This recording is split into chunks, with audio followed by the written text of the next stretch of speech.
E aí, pessoal que vai fazer o concurso aí para PM de Alagoas. Vou colocar aqui uma mini aula para vocês, né, sobre o princípio da história do Brasil. Professor, por que não coloca logo a parte de história de Alagoas? Porque se você não tiver domínio de história do Brasil, você não vai responder nada sobre a história de Alagoas.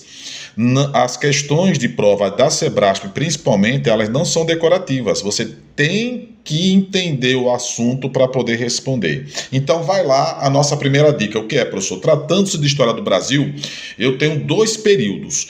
O primeiro período, que é denominado o que, professor? De período pré-colonial, 1500, quando os portugueses chegaram a 1530, né, professor? Então essa fase é uma fase que o Brasil não se desenvolveu. Portugal tinha posse, mas não desenvolveu nada. A única produção era a produção de pau-brasil, né, professor? Exatamente.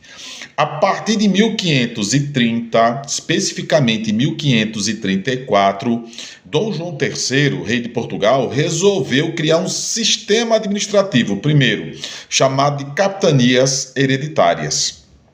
E o território que hoje pertence a Alagoas, que hoje, né, é Alagoas, pertenceu à capitania chamada Capitania de Pernambuco, né, professor? Isso. Então, desde 1534 até o dia 16 de setembro de 1817, o território que hoje compõe Alagoas pertenceu a quem, professor? Pertenceu a Pernambuco.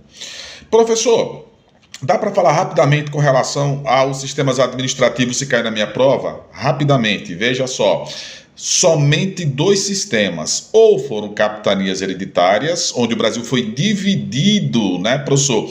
Aquela divisão que você vê nos mapas, né, nos livros de história, ali são as capitanias. O poder ali era descentralizado. Por quê? Porque era descentralizado é dividido. Descentralizado, dividido.